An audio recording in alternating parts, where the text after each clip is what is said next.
नमस्कार, आप देख रहे हैं हिंदनामा न्यूज। खबर रीवा से है, जहां गुरु पूर्णिमा पर्व पर क्यों भावुक हुए डिप्टी सीएम राजेंद्र शुक्ल। देवालयों से लेकर शिक्षा के मंदिर तक गुरु पूर्णिमा की रही धूम।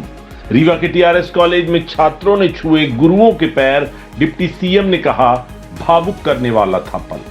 देश भर में गुरु पूर्णिमा का पर्व बड़े ही धूमधाम के साथ मनाया गया। देवालय हो या शिक्षा के मंदिर, कुछ भक्तों ने अपने आराध्य को गुरु मानकर उनकी पूजा अर्चना की, तो वहीं शिक्षा के मंदिर में पहुंचे छात्रों ने अपने शिक्षकों के पैर छुए और नतमस्तक होकर उनका आशीर्वाद लिया। बता दें, गुरु पूर्णिमा के रंग में रीवा का ठाकुर रणमत सिंह महाविद्यालय यानी टीआरएस कॉलेज भी रंगा हुआ दिखाई दिया, जहां सैकड़ों की तादाद में मौजूद छात्रों ने अपने गुरुजनों से आशीर्वाद प्राप्त किया। वहीं टीआरएस कॉलेज में आयोजित कार्यक्रम में प्रदेश के डिप्टी सीएम राजेंद्र शुक्ल भी शामिल हुए। गुरु पूर्णिमा के अवसर पर जिले के सभी मंदिरों में विशेष साज सज्जा की गई थी। सुबह से ही मंदिरों में भक्तों की भीड़ देखी गई। लोगों ने गुरु पूर्णिमा के दिन की शुरुआत भगवान के दर्शन व उनकी पूजा पाठ कर शुरू की व उसके बाद अपने अपने गुरुओं से मिलकर उनसे आशीर्वाद प्राप्त किया। तो वहीं रीवा के शिक्षण संस्थानों में भी गुरु पूर्णिमा के अवसर पर विशेष कार्यक्रम रखे गए थे। रीवा के टीआरएस कॉलेज में आयोजित गुरु पूर्णिमा के अवसर पर गुरुजन सम्मान कार्यक्रम में प्रदेश के डिप्टी सीएम राजेंद्र शुक्ल मुख्य अतिथि के तौर पर उपस्थित हुए। उन्होंने मां सरस्वती की प्रतिमा के सामने दीप प्रज्वलन कर माल्यार्पण कार्यक्रम की शुरुआत की। डिप्टी सीएम राजेंद्र शुक्ल के द्वारा वर्तमान शिक्षकों का शॉल, श्रीफल व पुष्प गुच्छ देकर सम्मानित किया गया। उन्होंने कहा कि गुरु के बिना ज्ञान नहीं मिलता और बिना ज्ञान के जीवन बेहतर हो ही नहीं सकता। इसलिए उन गुरुओं को हमेशा याद रखें, जिनकी वजह से हम अपने जीवन के हर कठिनाई से लड़कर आगे बढ़ जाते हैं। उन्होंने कहा कि माता पिता पहले गुरु होते हैं, फिर शिक्षक और उसके बाद आध्यात्मिक गुरु होते हैं। तो वहीं टीआरएस कॉलेज में बता दें, छात्रों के द्वारा गुरुओं का जिस तरह से सम्मान किया गया वह एक भावुक पल था। हमें अपने गुरुओं के प्रति कृतज्ञ रहना है, क्योंकि उनके द्वारा दिए गए ज्ञान के आधार पर ही लक्ष्य को प्राप्त कर पाना संभव है। विद्यालय परिवार हार्दिक स्वागत, वंदन और अभिनंदन करता है। विवेक दुबे जी हमारे बीच हैं, हम उनका भी हार्दिक स्वागत, वंदन और अभिनंदन करते हैं। माँ सरस्वती की वंदना भारतीय संस्कृति में ज्ञान का आधार स्तंभ है। माँ सरस्वती और आध्यात्मिक महत्व रखती है।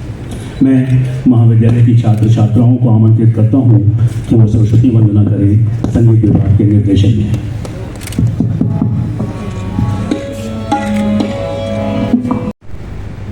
अनुकरणीय हूँ, वो भी हमारा गुरु। उसकी हर भाषा, उसका चाल, उसका व्यवहार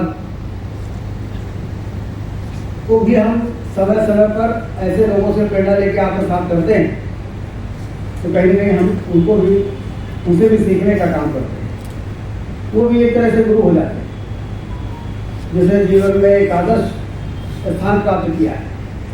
आदरणीय डॉक्टर ज्ञानवती अवस्थी यहाँ पर बैठी और जब वो बोलना शुरू करती तो ऐसा लगता है कि सरस्वती जी उनके जिह्वा पर विराजमान होती। जब अटल बिहारी वाजपेयी जी संसद में भाषण करते थे तो सत्ता पक्ष के लोग तो मोहित होना स्वाभाविक है, लेकिन जो विपक्ष में लोग बैठे रहते वो भी मोहित हो जाते। वो थोड़ी देर के लिए भूल जाते थे कि ये सत्ता के और उनके विरोधी है। अपने विरोध करने के लिए चुप्पी लेके विरोध भले कर दें। इस प्रकार के जो आदर्श लोग हैं, उनका व्यक्तित्व को हमें बारीकी से अध्ययन करना चाहिए।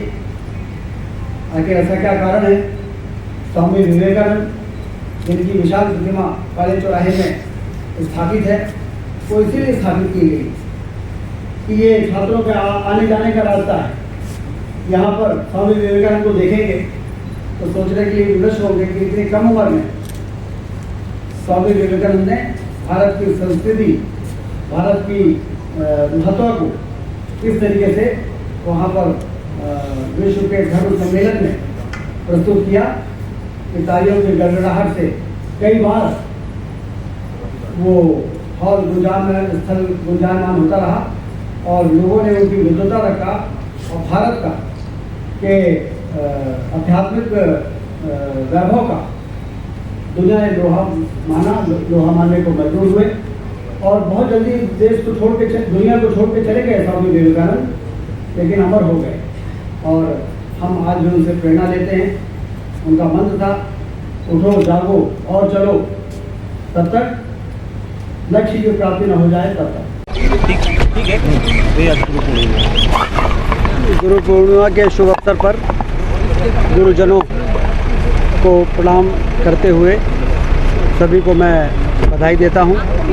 आज TRS कॉलेज में गुरुओं का शिष्यों के द्वारा, छात्रों के द्वारा जिस तरह से सम्मान किया गया वो बहुत ही मनमोहक और भावुक करने वाला दृश्य रहा है। और इसी प्रकार से हमें अपने गुरुओं के प्रति, उनके प्रति कृतज्ञ रहना है कि उनके द्वारा दिए गए ज्ञान के आधार पर ही मनुष्य अपने मुकाम को प्राप्त कर पाता है और जीवन की चुनौतियों का सामना करने के लिए विवेकपूर्ण तरीके से आगे बढ़ पाता है। इसके लिए माता पिता पहले गुरु होते हैं, फिर विद्यालय और महाविद्यालय में शिक्षा देने वाले गुरु होते हैं और फिर आध्यात्मिक गुरु जो हमें ज्ञान की शिक्षा देते हैं और हमें दिशा बताते हैं। किस प्रकार से समय समय पर सांसारिक जीवन में गुरुओं के द्वारा जिस तरह से मनुष्य को तराशा जाता है, तो सभी का ये दायित्व है कि गुरुओं के प्रति कृतज्ञ रहें, उनके द्वारा दिए गए मार्गदर्शन को भुलाएं नहीं। और गुरु पूर्णिमा के दिन इसीलिए हम सब अपनी परंपरा को निभाते हुए गुरुओं का सम्मान करते हैं।